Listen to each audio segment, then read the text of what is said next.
and the other medical staff were likely analyzing what had gone wrong with their equipment. None 3 weeks after the cargo bay incident, everything changed. Han-Na was reviewing patient files in the medical bay when the alert came through. A derelict ship had been found drifting near the edge of the system. It was an old vessel, maybe 50 years out of date, with no life signs and no response to communications. Probably pirates, muttered Thekra, the leader of the Klaxri security forces. She was larger than the other insect-like warriors with scars across her dark exoskeleton. Or smugglers. We should destroy it. But Commander Vextar was curious. Any ship that survived this long in deep space might have valuable technology. We'll bring it into the docking bay and examine it safely. Han-Na watched through the medical bay's windows as the salvage operation began. The derelict ship was small and battered, its hull covered with strange burn marks that didn't match any weapon she knew. When the salvage crew entered it wearing full protective suits, they found the ship empty except for some old equipment and sealed cargo containers. Nothing dangerous, reported the team leader. Just scientific equipment and biological samples, all properly contained.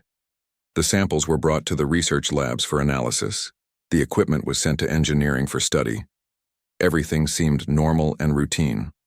Just another mystery of deep space solved by superior alien technology and careful procedures. 2 days later, a Lumina researcher named Brightwing collapsed during a routine experiment. Han-Na was called to the research level, where she found the energy being lying motionless on the floor. Lumina were supposed to be made of pure light and energy, but Brightwing looked dim and flickering like a candle going out. What happened?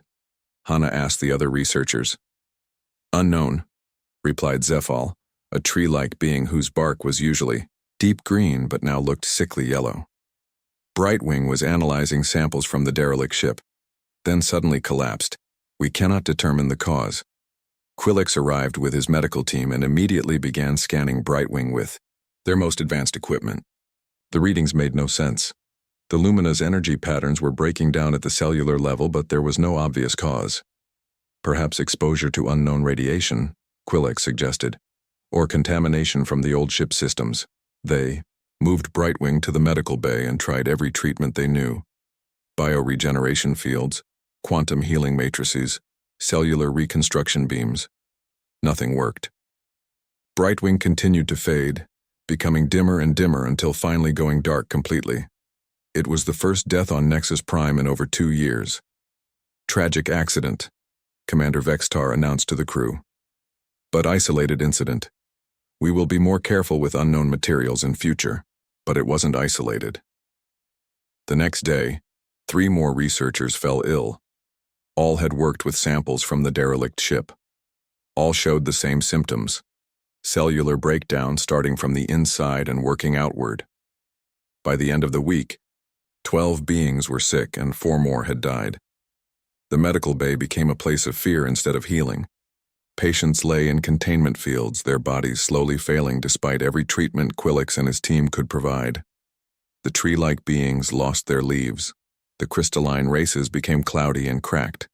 The insectoid Klaxri shed their exoskeletons in painful chunks. It's spreading, Jamin told Hanna as they met in her quarters. He looked tired and worried. Not just the research team anymore. Maintenance workers, security guards, anyone who went near that ship or the labs. Hanna had been studying the medical reports, trying to find patterns. What do you know about the ship itself? Where did it come from? Long-range sensors found it about a light-year away, drifting in empty space. No stellar charts in our database show any inhabited systems in that direction. Jamin rubbed his eyes. Engineering says the ship is human design, maybe 50 years old, but the registration numbers don't match anything in our records. Human design. That was interesting, but Hanna pushed the thought aside. Right now, the important thing was stopping whatever was killing the crew. She requested permission to examine the sick patients directly, but Quillix refused. Too dangerous.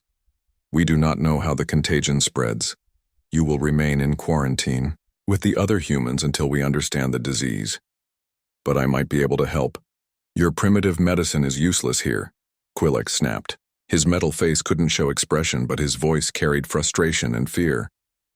This is beyond anything your species has encountered. Leave it to those with proper training.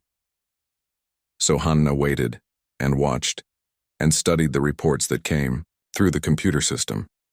More crew members fell sick every day. The disease seemed to target every species except humans. Even the station's cleaning robots were breaking down, their biological components failing just like the crew. "Why aren't we getting sick?" Jamin asked during one of their evening meetings. There were 7 humans on the station, and none of them showed any symptoms. "Maybe we haven't been exposed yet," Hanna suggested. But privately she was beginning to suspect something else. On the 10th day of the outbreak, Commander Vexitar collapsed during a staff meeting.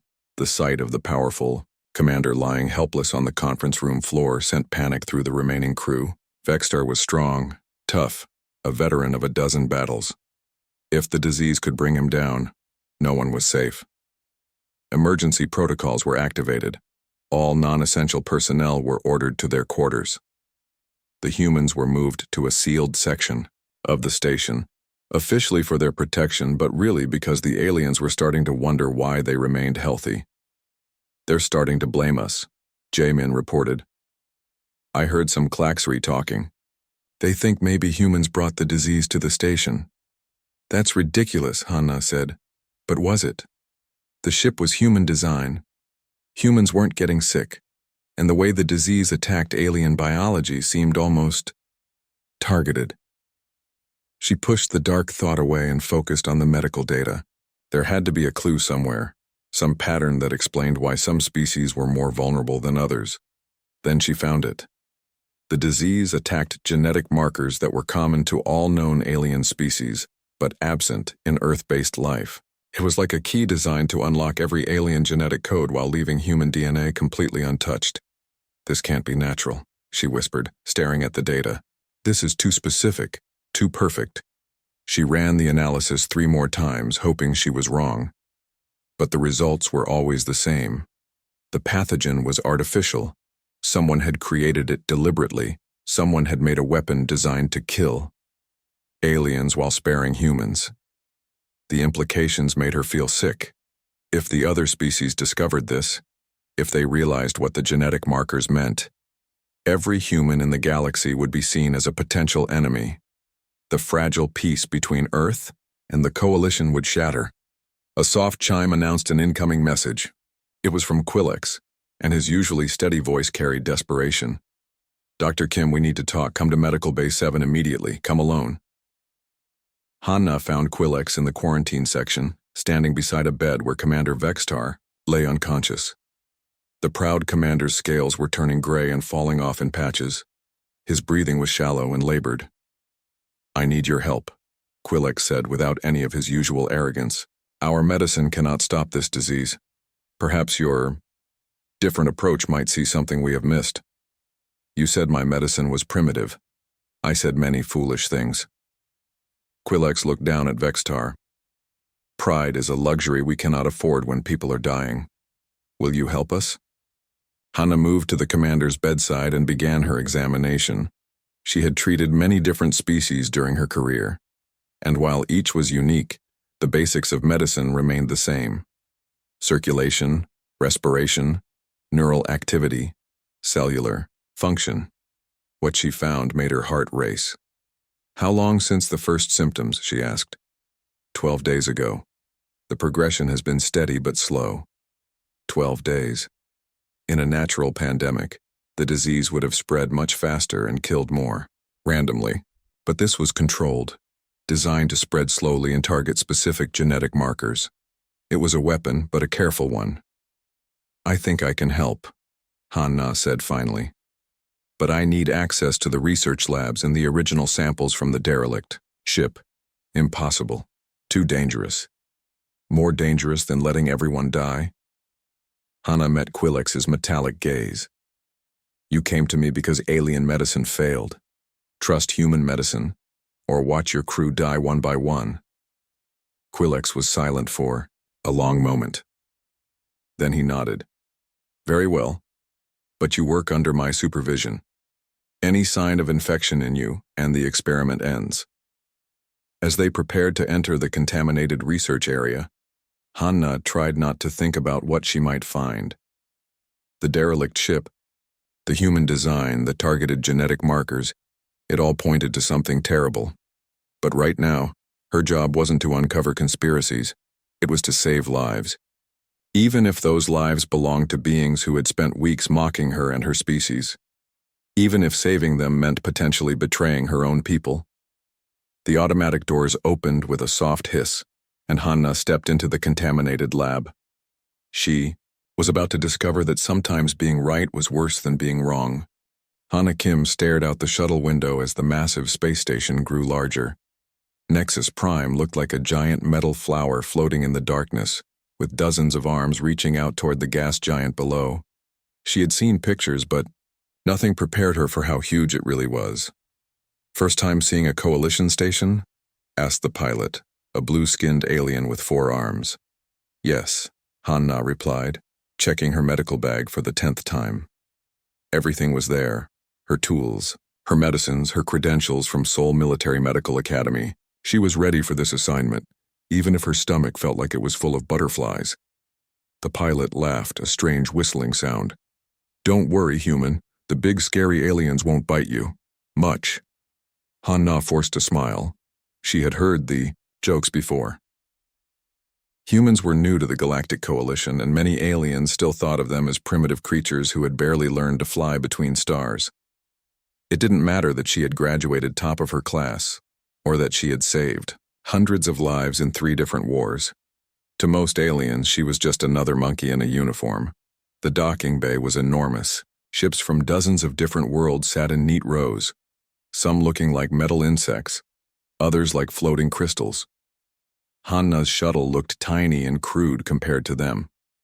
As she walked down the ramp with her single bag, she could hear other passengers talking in languages that sounded like music or grinding metal. "Dr. Kim?" A tall figure approached her.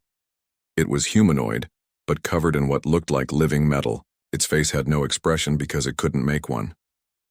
"I am Quillex, Chief Medical Officer of this station. Welcome to Nexus Prime." Hanna extended her hand, but Quillex just stared at it. Right. Not all aliens shook hands. She lowered her arm and tried to look professional. "Thank you for having me," she said. "I'm looking forward to working with your medical team." Quillex made a sound like breaking glass. It took Hanna a moment to realize it was laughing. "Working with us? Oh, little human, I think there has been some mistake. You are here to observe and learn. Our medicine is far beyond anything your species has developed. We use quantum bioregeneration and cellular reconstruction. You use, what do you call them? Bandages?" Heat rose in Hanna's cheeks, but she kept her voice steady. "Human medicine has proven effective in many situations.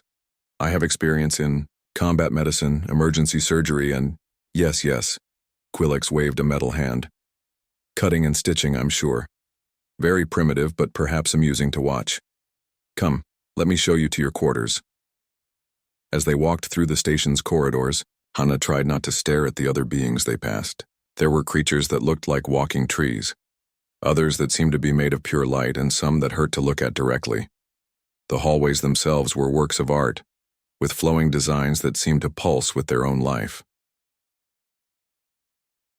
The station houses over 2,000 beings from 47 different species, Quillex explained as they walked. "We are conducting the most advanced medical research in the galaxy. Diseases that once killed entire worlds are now cured with a single injection. Injuries that would cripple your kind for life can be healed in minutes." They stopped at a door, marked with symbols Hanna couldn't read. Quillex pressed something and the door slid open to reveal a small room with a bed, a desk, and a window showing the swirling clouds of the gas giant below. "Your quarters," Quillex said. "Meals are served in the central dining area at scheduled times. Do try not to embarrass yourself too much. Some of our species find human eating habit disturbing." After Quillex left, Hanna sat on the bed and wondered what she had gotten herself into. She had volunteered for this exchange program because she wanted to learn, to help build bridges between humans and other species. Instead, She felt like a zoo animal being studied by creatures who thought they were better than her. A soft knock interrupted her thoughts. The door opened to reveal another human, a man about her age with kind eyes and grease-stained coveralls. "Hey," he said with a smile. "You must be the new medic. I'm Jamin Park, engineer. Thought you might want to see a friendly face." Hanna felt relief wash over her. "Thank you. That's very kind." Jamin came in and sat in the room's only chair. "Let me guess, they gave you the whole primitive human speech?" "Something like that. Yeah, they do that to everyone at first. I've been here 6 months and some of them still act like I'm going to break something important just by touching it." He leaned forward. "Want some advice?" Hanna nodded. "Don't try to prove yourself right away. Just watch, learn, and wait for your moment. It'll come. And when it does, show them what humans can really do." Over the next few days, Hanna tried to follow Jamin's advice. She observed the medical bay, a gleaming space full of machines that hummed with energy and purpose. She watched Quillex and the other medical staff work on patients, using tools that seemed to fix injuries with beams of light or clouds of tiny robots. The other crew members barely acknowledged her existence. Commander Vex Star, who looked like a cross between a shark and a lizard, spoke to her only when necessary. The insect-like Klaxri warriors clicked their mandibles whenever she passed, which Jamin told her was their version of laughing. The energy beings called Lumina simply floated past her as if she wasn't there. But Hanna watched everything. She learned how their machines worked, studied their techniques, and began to understand their medical philosophy. They believed in perfection through technology, in fixing problems by replacing or rebuilding rather than healing. It was impressive, but it was also limited. On her 4th day, alarms began blaring throughout the station. Hanna was in the medical bay pretending to read a datapad while actually watching Quillex work on a patient. "Emergency in Cargo Bay 7, announced a voice over the speakers. Medical team respond immediately. Quillex moved toward the door, then stopped. "Come, human. Perhaps you will learn something useful." In Cargo Bay 7, they found chaos. A massive container had fallen from its supports and crushed a Klaxri worker beneath it. The insect-like alien was unconscious, purple blood pooling around his body. His exoskeleton was cracked in multiple places, and one of his 4 arms was bent at an impossible angle. Quillex immediately began setting up a bioregeneration field, while other medics brought complex machinery. Hanna knelt beside the injured Klaxri and began her own examination. She had treated similar injuries during the war on Kepler 7. "Internal bleeding," she announced. "Probable punctured lung cavity, multiple fractures. He's going into shock." "Stand back, human," Quillex ordered. "The bioregeneration field will repair all damage." But as the field activated, the Klaxri's vital signs got worse instead of better. His breathing became labored and his body temperature began dropping rapidly. "The field isn't working," one of the other medics said, panic in their voice. "Impossible," Quillex replied, adjusting controls frantically. "The quantum resonance should be healing all tissue damage." Hanna looked at the readouts and understood the problem immediately. "You're trying to regenerate around internal bleeding. The field is healing the wounds, but the blood has nowhere to go. It's building pressure inside his body cavity." "Nonsense," Quillex snapped. "The field repairs all." The Klaxri convulsed and stopped breathing. Hanna didn't wait for permission. She grabbed her medical kit and pulled out an emergency surgical tool. "I need to drain the internal bleeding manually before your field can work." "You cannot. Klaxri physiology is too different." "Blood is blood," Hanna said firmly, already making precise cuts in the exoskeleton. "And pressure is pressure." Purple fluid gushed out as she created drainage points in exactly the right locations. The Klaxri's breathing resumed almost immediately. His vital signs stabilized as the bioregeneration field finally began working properly. 15 minutes later, the Klaxri worker was sitting up looking confused but alive. His exoskeleton had sealed itself perfectly, and his arm moved normally again. The medical bay was silent except for the humming of machines. "How did you know where to cut?" Quillex asked quietly. Basic anatomy, Han-Na replied, cleaning her. Tools. Different species, same principles. Stop the bleeding first, then heal the damage. Commander Vexitar had arrived during the procedure. He looked at Han-Na with what might have been respect. The worker lives because of your primitive techniques? He lives because we work together, Han-Na said diplomatically. Your technology and human experience. But she could see in their eyes that nothing had really changed. If anything, some of them seemed annoyed that a human had succeeded where their advanced medicine had failed. As the crowd dispersed, she heard muttering in various alien languages. She didn't need a translator to know they weren't compliments. Jaemin found her later in her quarters. I heard what happened in the cargo bay. Nice work. They still think I'm primitive, Han-Na said, staring out at the gas giant. Maybe more so now. They can't understand how crude human medicine could work when their perfect technology failed. Give them time, Jaemin said, but his voice didn't sound confident. That night, Han-Na lay in her narrow bed and listened to the station's strange sounds. Somewhere in the distance, she could hear the Lumina singing their energy songs. The Klaxri were probably discussing the day's events in their clicking language. The contaminated lab looked like a battlefield. Equipment lay scattered across tables where desperate researchers had tried one failed experiment after another. Sample containers sat open and empty, their contents analyzed and reanalyzed in the futile hope of finding answers. The air recycling system hummed constantly, trying to filter out whatever invisible death hung in the atmosphere. Han-Na moved carefully through the space, her protective suit feeling clumsy and hot. Behind her, Quillex monitored her vital signs, remotely ready to pull her out at the first sign of infection. The original samples are in Storage Unit 7, Quillex said through her helmet comm. Everything from the derelict ship is there. Han-Na found the unit and began examining the materials inside. Most of it looked like standard research equipment, computers, testing devices, storage containers. But one item caught her attention, a personal data pad with human writing on the cover. She activated the device, hoping it might provide clues about the ship's origin. The screen flickered to life, showing a directory of files. Most were locked with security codes, but one folder was still accessible. Personal log, Dr. So-Young Lee. Han-Na's blood went cold. She knew that name. So-Young Lee had been a colleague at Seoul Military Medical Academy, one of the brightest researchers in their class. She had specialized in genetic engineering and bioweapons defense. After graduation, she had disappeared into classified government projects. Dr. Kim, your heart rate is elevated, Quillex warned through the comm. Are you experiencing symptoms? I'm fine, Han-Na lied, opening the first log entry. Dr. Lee's face appeared on the screen, looking tired and worried. The timestamp showed. The recording was made 2 years ago. Day 47 of the deep space mission, Lee said to the camera. The project continues to exceed expectations. The pathogen shows remarkable selectivity for non-terrestrial genetic markers. Complete effectiveness against all alien species tested. Zero impact on human subjects. Han-Na's hands shook as she advanced to the next entry. Day 62. Colonel wants to accelerate the timeline. Says the war with the hegemony might start sooner than expected.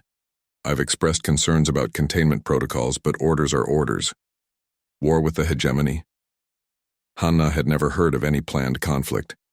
Earth was supposed to be at peace, with all coalition species.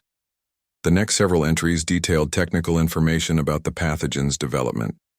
It was definitely artificial, created in secret military labs using genetic samples stolen from alien species. The weapon was designed to be deployed in aerosol form, spreading quickly through air recycling systems on ships and stations. Day 91, something's gone wrong. The containment field failed during yesterday's test. 3 of the alien test subjects died before we could isolate them. The pathogen is more aggressive than we calculated. Test subjects. Lee was experimenting on living aliens. Day 98. Pirates attacked the convoy. Our escort ships were destroyed. Captain says we have maybe an hour before they board us. I'm initiating the emergency protocols. All research data will be wiped, samples destroyed. If this weapon falls into the wrong hands... The recording ended abruptly. Hanna sat back, her mind reeling. The derelict ship hadn't been found by accident. It had been running from something, carrying a bioweapon that was never supposed to be discovered. And now that weapon was loose on Nexus Prime, killing everyone except humans. Dr. Kim, you must report your findings, Quillex said. What have you learned? Hanna stared at the datapad. If she told the truth, if she revealed that humans had created this plague as a weapon, it would destroy any chance of peace between Earth and the Coalition. Every alien species would see humans as genocidal monsters. But if she said nothing, if she let the crew believe this was a natural disease, how could she develop a cure? She needed to understand the weapon's structure to fight it effectively. I need more time, she said finally. The data is complex. She continued examining the samples, now knowing exactly what she was looking for. The pathogen was elegant in its simplicity, an engineered virus that triggered immune system failures in any creature with specific alien genetic markers. It was like a key designed to unlock death in 47 different species, while leaving humans completely unharmed. The genius of it made her sick. Over the next several hours, Hanna worked to understand the pathogen's structure. She found weaknesses, potential points of attack. With the right combination of human antibodies and synthetic compounds, she might be able to create a cure. But every solution required admitting that humans had natural immunity. There was no way to help the aliens without revealing that her species had created the weapon killing them. Dr. Kim, Quillex's voice interrupted her thoughts. Commander Vexitar is requesting to speak with you. Hanna found the commander in his private quarters, lying on a specially designed bed that accommodated his reptilian physiology. His condition had worsened dramatically. The gray scales were spreading across his body and his breathing was labored. Doctor, he said weakly, I need to ask you something directly. Are humans responsible for this plague? The question hit her, like a physical blow. Why would you think that? Because we are not fools, despite what your people might believe. Vextar's eyes, normally bright yellow, were now dull and cloudy. Human ship, human immunity. Human medical knowledge that sees patterns our advanced computers cannot. The mathematics of coincidence do not support chance. Hanna felt trapped, between loyalty to her species and her duty as a healer. Commander, I am dying, Dr. Kim. My crew is dying. We have perhaps days before the station becomes a graveyard. I do not care about politics or blame. I care only about truth. Can you save us? The honest answer was yes, probably. But the cost would be enormous. If I could save everyone, Hanna said carefully, but doing so would destroy relations between humans and aliens forever. Would you want me to do it? Vextar was quiet for a long time. When he spoke, his voice was barely a whisper. I would want to live long enough to decide if humans deserve forgiveness. That night, Hanna lay in her quarters staring at the ceiling. Through her window, she could see the gas giant below, its storms swirling in patterns that looked almost alive. Somewhere on that station, alien beings were dying because of a weapon her own species had created. Jamin visited around midnight, bringing food she couldn't eat. The Klaxery are talking about taking hostages, he said quietly. They think if they can capture some humans, they can force us to reveal the cure they're sure we have. Do they suspect the truth? Some do. Thikra keeps asking why human medicine works when alien technology fails. She's not stupid. Jamin sat down heavily. What are we going to do? I don't know. Can you cure them? Hanna nodded. I think so. But not without admitting that humans created the weapon. Once that truth comes out, every human in the galaxy becomes a target. Maybe we deserve that. The words hung in the air between them. Hanna had been thinking the same thing. Her species had created a genocidal weapon and deployed it in secret. They had captured aliens for testing. They had planned for war while pretending to seek peace. But individual humans hadn't made those choices. The colonists on distant worlds The traders and diplomats and ordinary people who just wanted to live their lives. They would all pay the price for decisions made by military leaders and politicians. "There's something else," Jamin said. "I've been monitoring the station's communications. Someone's been sending encrypted messages to Earth, short bursts, coded transmissions. Who? I don't know. But whoever it is, they're reporting on the plague's progress, almost like they're filing status reports." A chill ran down Han-Na's spine. "You think there's someone else on the station? Someone connected to the weapon project?" "Maybe. Or maybe someone's just taking advantage of the situation." Jamin stood up. "Either way, we need to be careful. Not everyone wants this crisis to end peacefully." After he left, Han-Na returned to studying the pathogen data. The more she learned, the more elegant and horrible the weapon became. It was designed not just to kill, but to kill slowly, to spread fear and desperation, to make alien species beg for human help. Was that the plan all along? Create a crisis that only humans could solve, then position Earth as the savior species? If so, it was working. Quillex had already swallowed his pride and asked for her help. Commander Vextar was ready to forgive genocide in exchange for survival. How many other alien leaders would make the same choice? Hanna closed the data files and made her decision. She would find a cure. She would save as many lives as possible, but she would not let her species profit from this atrocity. When the time came to reveal the truth, she would make sure the aliens knew exactly what humans had done, even if it meant sacrificing her own people's future in the galaxy, even if it meant becoming a traitor to her own species. The moral weight of the choice settled on her shoulders like a heavy cloak. Tomorrow she would begin developing the cure. But tonight she grieved for the innocence her species had lost, and for the terrible knowledge that sometimes doing the right thing meant betraying everyone you cared about. Hanna woke to find her research files corrupted. Every piece of data she had collected about the pathogen, every analysis of its structure, every possible approach to developing a cure, all of it was gone. In its place was a simple message: access denied, security clearance insufficient. She tried to restore the files from backup systems, but those had been wiped too. Someone with high-level access had deliberately destroyed her work. The main lab computer crashed during the night shift, Quillex explained when she reported the problem. Unknown system failure. Very unfortunate timing. But Han-Na could see the suspicion in his metallic features. He was starting to wonder if the crashes were really accidents.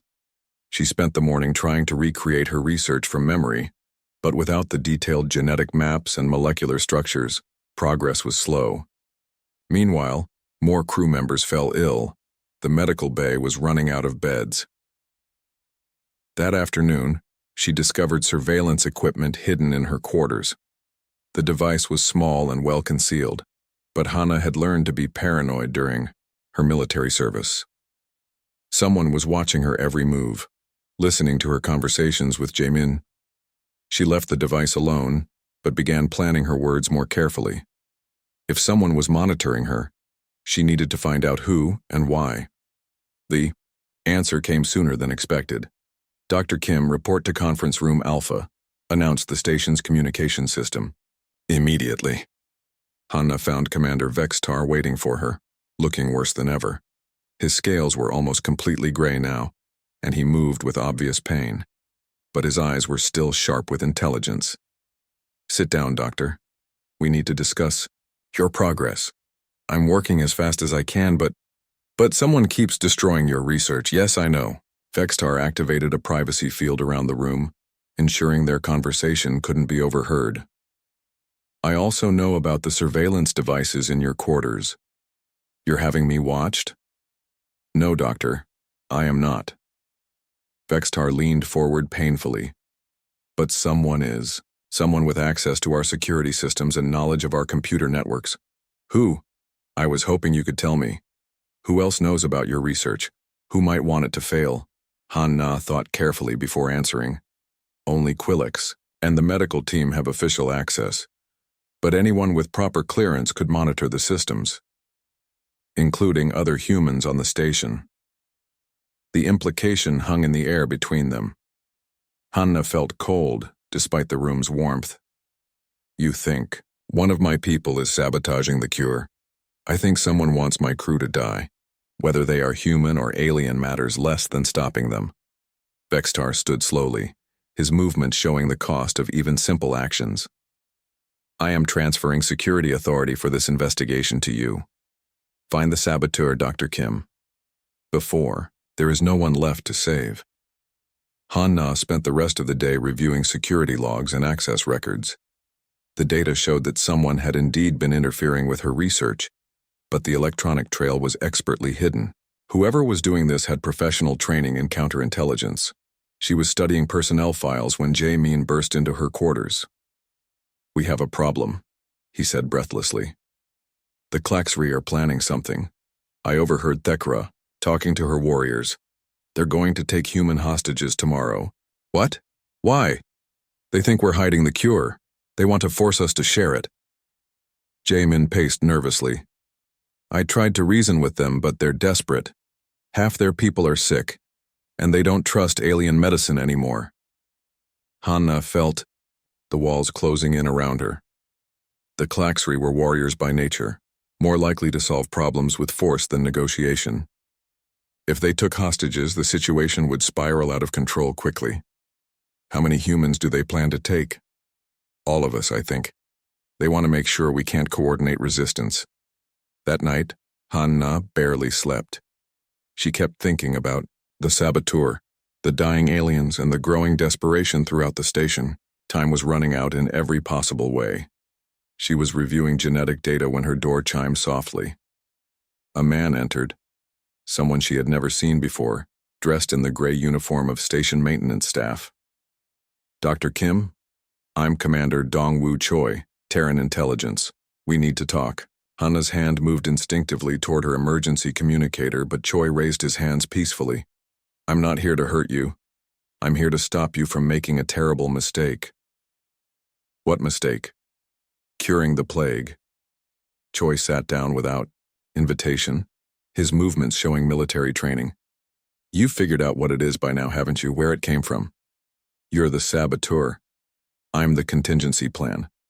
My job is to make sure this weapon doesn't fall into alien hands, and to prevent humans from developing countermeasures that could be used against us. Hanna stared at him. You've been letting people die to protect a bioweapon? I've been protecting humanity's future. Do you know what the coalition was planning before this outbreak started? Full integration protocols, mandatory genetic screenings for all human colonies, cultural absorption programs designed to eliminate human identity within 50 years. That's not true, isn't it? Why do you think they put you in this exchange program?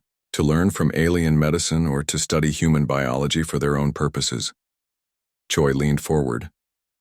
They've been planning to neutralize us as a species since the day we joined the coalition. This plague is the only thing keeping us safe. By committing genocide? By ensuring mutual assured destruction. Now they know we can hurt them. Now they'll treat us as equals instead of pets. Hanna felt sick. How many people knew about this? How many humans are involved? More than you think. Less than you fear. The project was compartmentalized, but the goals were clear. Ensure human survival by any means necessary. And if I refuse to stop my research? Choi's expression didn't change, but his hand moved closer to something concealed under his jacket. Then I'll have to make sure your research fails another way. You'd kill me to keep a cure from being developed? I'd kill anyone to protect my species, just like you would if you were honest with yourself. Hanna looked at this man, her own species, someone who shared her DNA and her homeworld, and realized she was looking at a stranger. The gulf between them seemed wider than the space between galaxies. Get out, she said quietly. Think about what I've told you, Doctor. The aliens will never forgive us once they learn the truth. Your cure will save their lives, but it will doom humanity to slavery or extinction. Is that really what you want? After Choi left, Hanna sat in the darkness for a long time. Through her window she could see the gas giant's storms, violent and beautiful, and utterly indifferent to the moral struggles of the tiny beings orbiting above. Were Choi's claims true? Had the coalition really been planning to eliminate human culture? Or was that just paranoid justification for an atrocity? It didn't matter. Whatever the politics, whatever the long-term consequences, people were dying now. Beings who had done nothing wrong except be born alien were suffering because of weapons her species had created. She restarted her computer and began working on the cure again. An hour later, she found a new message on her system. Last warning. Stop your research or face the consequences. Hanna deleted the message and kept working. At dawn, she heard shouting in the corridors. The Klaxery had begun their hostage operation, moving through the human sections of the station with military precision. She could hear Jamin's voice arguing with someone, then sounds of struggle. Her door burst open. 3 Klaxery warriors entered, their weapons drawn but not aimed directly at her.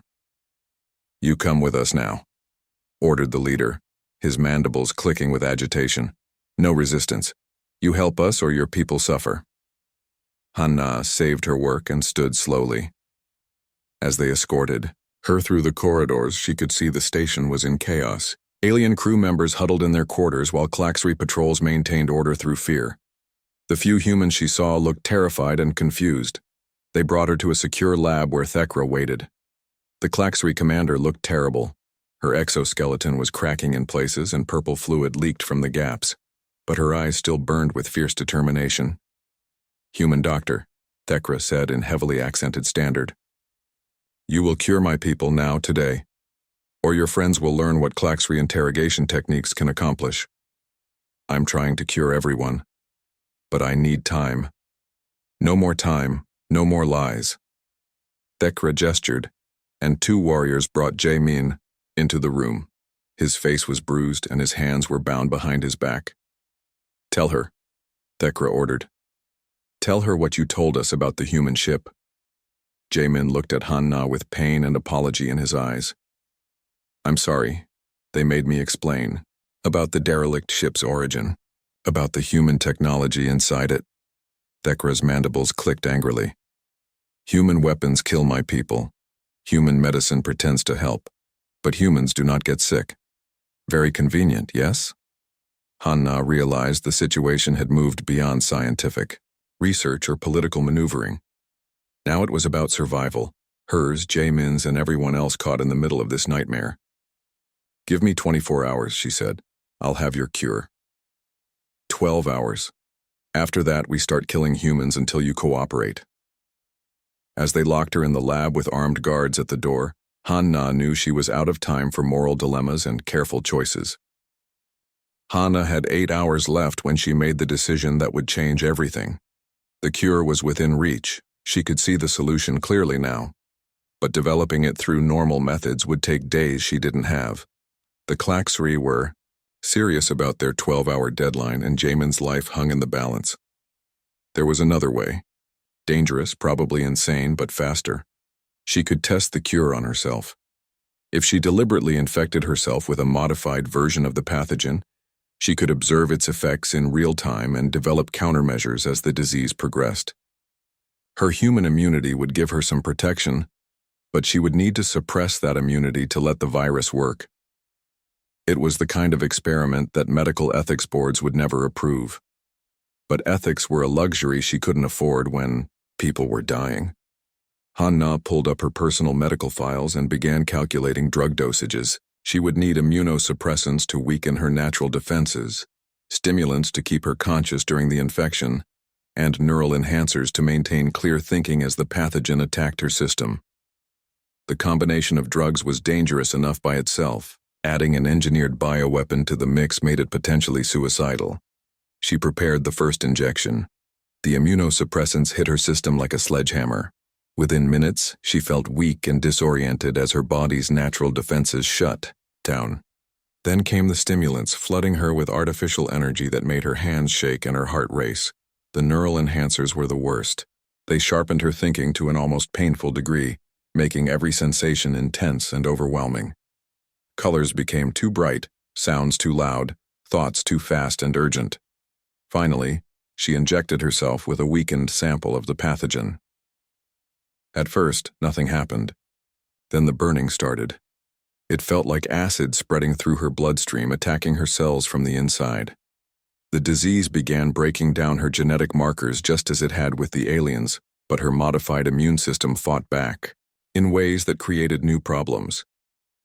Hanna documented everything, recording her observations even as her vision blurred and her hands trembled. The pathogen was adapting to human biology, learning to overcome the immunity that had protected her species. She could feel her body temperature rising. Her heart rate became erratic. Hallucinations flickered at the edges of her vision. Shapes that weren't there, voices that had no source. But her enhanced mind cut through the chaos with surgical precision. She could see exactly how the virus worked, understand its weaknesses, identify the points where intervention might be possible. She began synthesizing compounds, mixing chemicals with desperate speed. Some combinations made her sicker. Others provided temporary relief. All of them taught her something about the pathogen's structure. Dr. Kim, one of her Klaxery guards, spoke through the lab's communication system. You appear to be in distress. Do you require assistance? Stay back, Hanna warned, her voice hoarse and strained. I'm infected, don't come near me. Through the observation window, she could see the warriors stepping away from the door. Even desperate as they were, they wouldn't risk exposure to the plague that was killing their people. Hours passed in a blur of pain and discovery. Hanna's body fought a war against itself while her mind raced through calculations and theories. The neural enhancers kept her conscious, but at a terrible cost. She could feel her sanity fraying at the edges.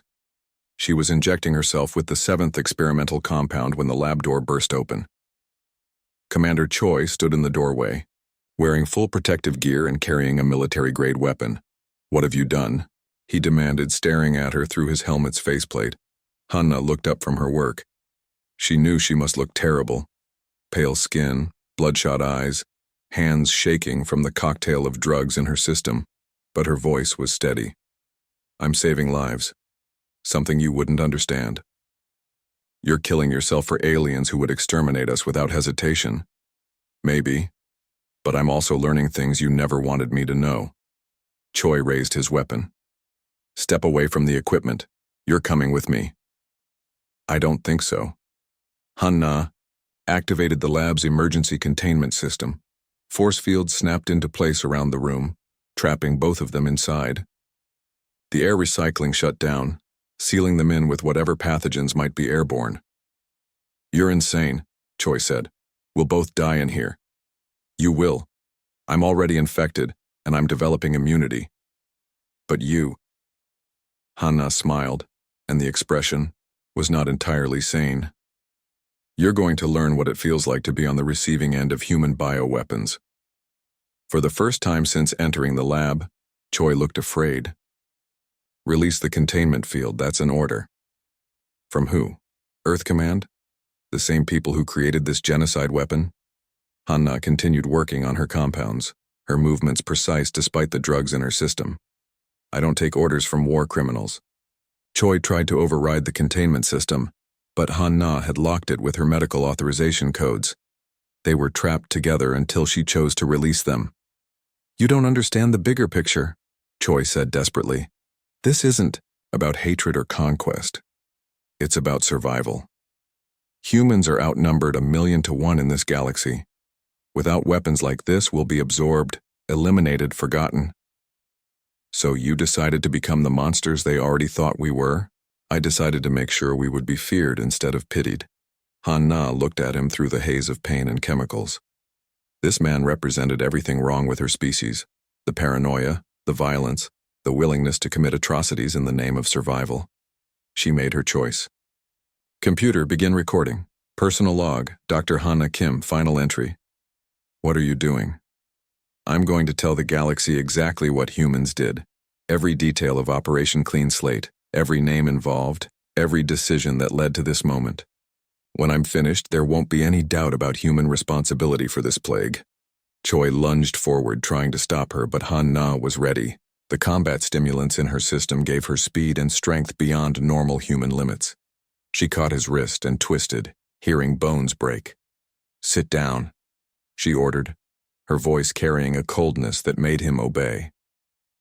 For the next hour, Han-Na spoke into the recording system.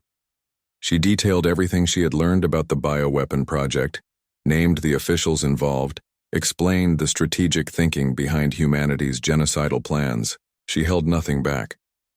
Choi watched in horror as she systematically destroyed any chance of covering up the truth. "They'll kill every human in the galaxy when this gets out," he whispered. "Maybe they should."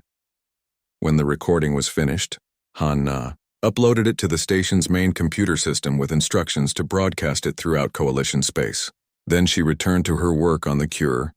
The 13th experimental compound showed promising results. The pathogen's attack on her cells slowed, then stopped completely. Her body temperature began dropping toward normal levels. She had done. The cure worked. But the cost had been enormous. The drugs in her system had pushed her far beyond normal human limits. She could feel permanent damage in her organs, her nervous system, her brain. The Han-Na who had entered this lab was gone, replaced by something harder and colder. She looked at Choi, who was cradling his broken wrist and staring at her with undisguised fear. "You wanted humans to be feared," she said softly. "Congratulations. You succeeded."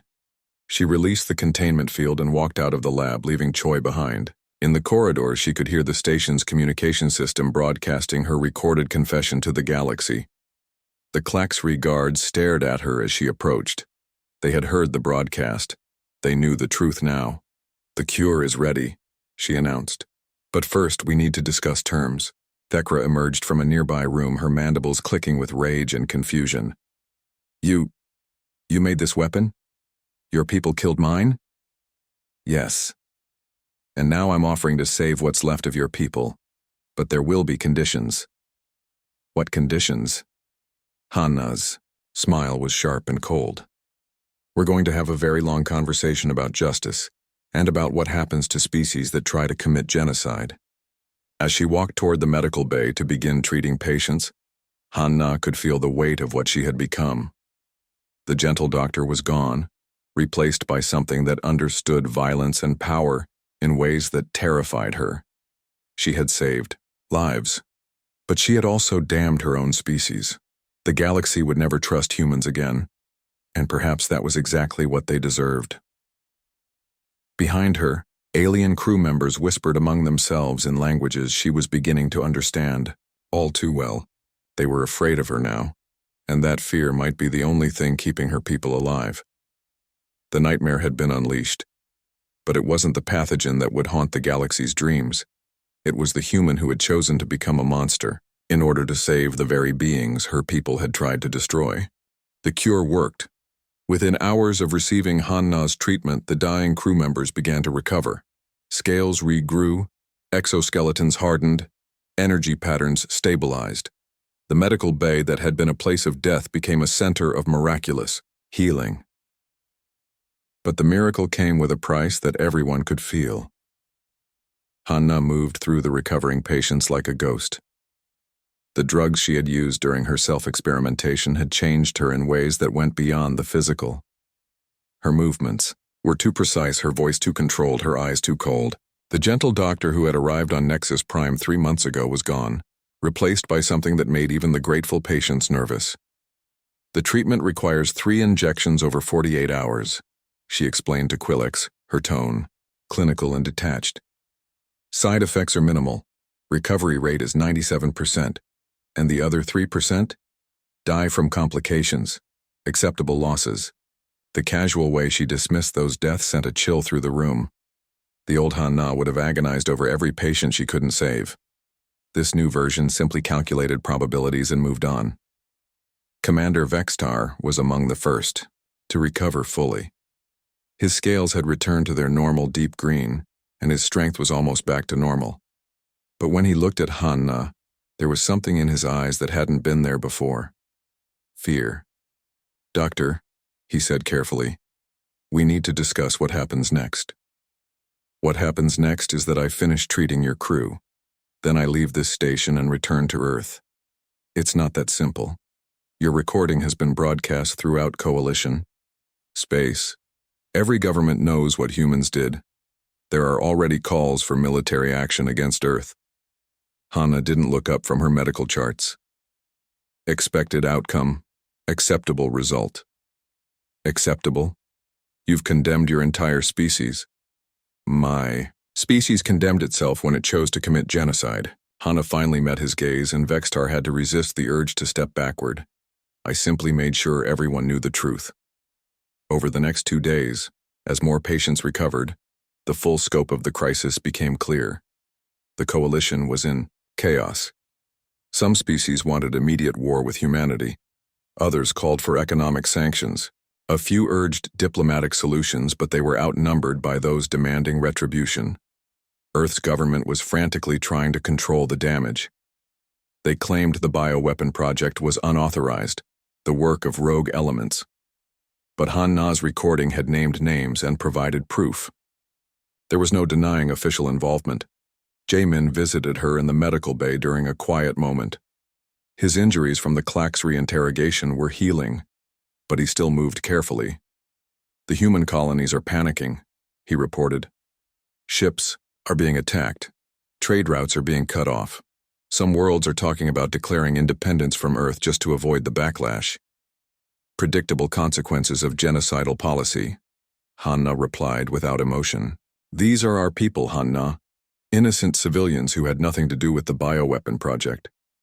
There are no innocent civilians in war crimes, only those who act and those who enable through silence. Jaemin stared at her. What happened to you in that lab? This isn't who you used to be. Who I used to be was weak, naive, willing to compromise with evil for the sake of peace. Hanna continued working on patient files. This version is more honest about what humans really are. And what are we? Killers. Always have been. The only difference now is that everyone else knows it too. The conversation was interrupted by an announcement over the station's communication system. Dr. Kim to the command center. Priority Alpha. Han-Na. Found Commander Vextar waiting with a full staff meeting. Representatives from 6 different species were present, their expressions ranging from grateful to hostile. Doctor, Vextar began formally, we have received communication from the Coalition Council. They wish to discuss terms. Terms for what? Reparations, justice, the future relationship between humanity and the rest of the galaxy. Vekra, now fully recovered from her illness, spoke up with barely controlled anger. My people want blood payment for what was done to us. Traditional justice demands the death of those responsible. That would include me, Hanna observed calmly. I helped develop the cure, but I also allowed the weapon to be created through my species' actions. No, said Quillix unexpectedly. You saved us, that must count for something. Does it? Hanna looked around the room. I saved you because I chose to become the monster my people always had the potential to be. I destroyed a man's life, condemned my entire species, and threw away everything I once believed in. The cure was just a byproduct of my descent into darkness. The room fell silent. Hanna continued with the same cold precision that had replaced her former compassion. You want justice? Here's justice. Humanity revealed itself to be exactly what you always suspected. A species of violent primitives who would commit genocide to protect their own interests. I simply made sure you had proof. But you also showed that humans are capable of sacrifice, Vextar said quietly. You gave up everything to save lives. I gave up everything to satisfy my own sense of moral superiority. Don't mistake selfishness for heroism. Brightwing, one of the Lumina who had recovered from the plague, flickered with confusion. We do not understand, Dr. Kim. Are you seeking punishment or absolution? Hanna was quiet for a long moment. When she spoke, her voice carried the first hint of uncertainty she had shown in days. I don't know anymore. I've become something I don't recognize. I've saved lives by destroying everything I used to value. I've prevented one genocide by revealing another. I don't know if that makes me a hero or a villain. Perhaps it makes you human, suggested Vextar. If this is what humanity looks like, then maybe the galaxy is better off without us. The debate continued for hours. Some species wanted immediate military action against Earth. Others argued for measured responses, economic sanctions, diplomatic isolation, monitored disarmament. A few, led by Vextar, suggested that Han-Na's actions proved humans were capable of redemption, but Han-Na herself remained detached from the discussion, as if she were observing someone else's fate being decided. Finally, Vextar called for a private meeting with her alone. "The Coalition Council is prepared to offer a compromise," he said, when they were alone in his office. "Earth will face sanctions but not invasion. Humans will be restricted from certain technologies and monitored for future bioweapon development. In exchange, you will serve as humanity's representative in negotiations." Why would they trust me to represent humans when I'm the one who exposed their crimes? Because you're the only human they're not afraid of. Han-Na considered this. They're afraid of me too. They should be. Are you still the doctor who saved my crew? I don't know what I am anymore. Vextar stood and walked to his office window, looking out at the gas giant below. I've been thinking about what you said, about becoming a monster to save lives. Perhaps that's not corruption. Perhaps that's just the price of making hard choices. Or perhaps it's just an excuse for doing terrible things. Does it matter? Your crew is alive. Your species has a chance at redemption. The galaxy knows the truth about human capabilities, both for creation and destruction. Vextar turned back to her. Isn't that worth something? Hana was quiet for a long time. Finally, she spoke. When I first came to this station, I wanted to prove that humans could be healers instead of warriors. I wanted to show that we were more than the primitive savages you thought we were. And what did you prove instead? That we're exactly as dangerous as you feared, but also that we're capable of choosing to be better. Then choose. The next morning, Hanna stood at the observation deck where she had spent her first night on the station. The gas giant still swirled below, its storms as beautiful and violent as ever. But now she saw it differently, not as chaos, but as complexity. Destruction and creation happening simultaneously. Jamin joined her, still walking carefully but healing well. The transport to Earth leaves in 6 hours, he said. Are you going with it? No, I'm staying to work with the coalition negotiations. Good. Someone needs to speak for the humans who aren't war criminals. I'm not speaking for them. I'm speaking against them. There's a difference. Jamin studied her profile. You're still in there somewhere, aren't you? The doctor who cared about everyone? Hanna was quiet for a long moment. I hope so, but I'm not sure it matters anymore.